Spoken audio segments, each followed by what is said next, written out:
बेटा, क्या पिछले जन्मों का हिसाब चुकाने आता है? पूर्व जन्म के कर्मों से ही हमें इस जन्म में माता पिता, भाई बहन, पति पत्नी, प्रेमिका, मित्र, शत्रु, सगे संबंधी इत्यादि संसार के जितने भी रिश्ते नाते हैं वे सब मिलते हैं, क्योंकि इन सबको हमें या तो कुछ देना होता है या इनसे कुछ लेना होता है। वैसे ही संतान के रूप में हमारा कोई पूर्व जन्म का संबंधी ही आकर जन्म लेता है, जिसे कि शास्त्रों में 4 प्रकार का बताया गया है। नमस्कार मित्रों, स्वागत है सनातन ज्ञान कथा चैनल पर एक बार फिर। मित्रों, आप हमारे चैनल पर पहली बार आए हैं तो कृपया हमारे चैनल को सब्सक्राइब अवश्य कर लीजिएगा। यहाँ सनातन धर्म प्रतीक विस्तार पूर्वक से जानकारी दिया जाता है। आइए मित्रों, वीडियो को शुरू करते हैं। मित्र, वीडियो पसंद आए तो एक लाइक अवश्य करिएगा। कमेंट में लिखना ना भूले जय श्री कृष्णा। नंबर 1, ऋणानुबंध।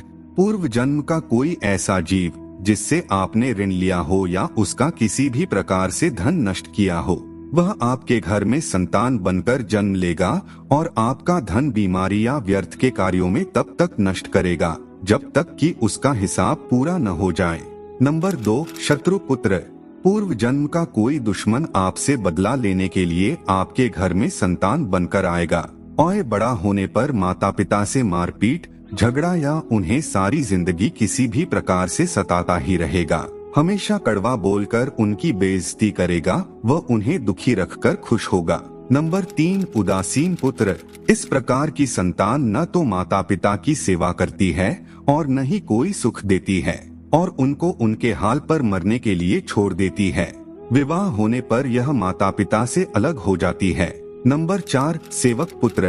पूर्व जन्म में यदि आपने किसी की खूब सेवा की है तो वह अपनी की हुई सेवा का ऋण उतारने के लिए आपकी सेवा करने के लिए पुत्र बनकर आता है। जो बोया है वही तो काटोगे। अपने माँ बाप की सेवा की है तो ही आपकी औलाद बुढ़ापे में आपकी सेवा करेगी, वरना कोई पानी पिलाने वाला भी पास में न होगा। आप यह न समझें कि ये सब बातें केवल मनुष्य पर ही लागू होती हैं। इन 4 प्रकारों में कोई सा भी जीव भी आ सकता है। जैसे आपने किसी गाय की निस्वार्थ भाव से सेवा की है तो वह भी पुत्र या पुत्री बनकर आ सकती है। यदि आपने गाय को स्वार्थवश पालकर उसके दूध देना बंद करने के पश्चात उसे घर से निकाल दिया हो तो वह ऋणानुबंध पुत्र या पुत्री बनकर जन्म लेगी। यदि आपने किसी निरपराध जीव को सताया है तो वह आपके जीवन में शत्रु बनकर आएगा। इसलिए जीवन में कभी किसी का बुरा नहीं करें, क्योंकि प्रकृति का नियम है कि आप जो भी करोगे उसे वह आपको इस या अगले जन्म में वह 100 गुना करके देगी। यदि आपने किसी को 1 रुपया दिया है तो समझो आपके खाते में 100 रुपए जमा हो गए हैं। यदि आपने किसी का 1 रुपया छीना है तो समझो आपकी जमा राशि से 100 रुपए निकल गए। जरा सोचो कि आप कौन सा धन साथ लेकर आए थे और कितना साथ लेकर जाओगे। जो चले गए वे कितना सोना चांदी साथ ले गए।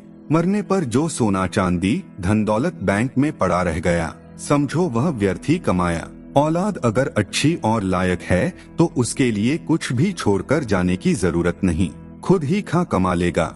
और अगर बिगड़ी और नालायक औलाद है तो उसके लिए जितना मर्जी धन छोड़कर जाओ, वह चंद दिनों में सब बर्बाद करके ही चैन लेगा। मैं मेरा तेरा सारा धन यहीं का यहीं धरा रह जाएगा। कुछ भी साथ नहीं जाना है, साथ सिर्फ नेकियां ही जाएंगी। मित्रों, आज का हमारा यह प्रस्तुति कैसा लगा हमें कमेंट करके अवश्य बताइएगा।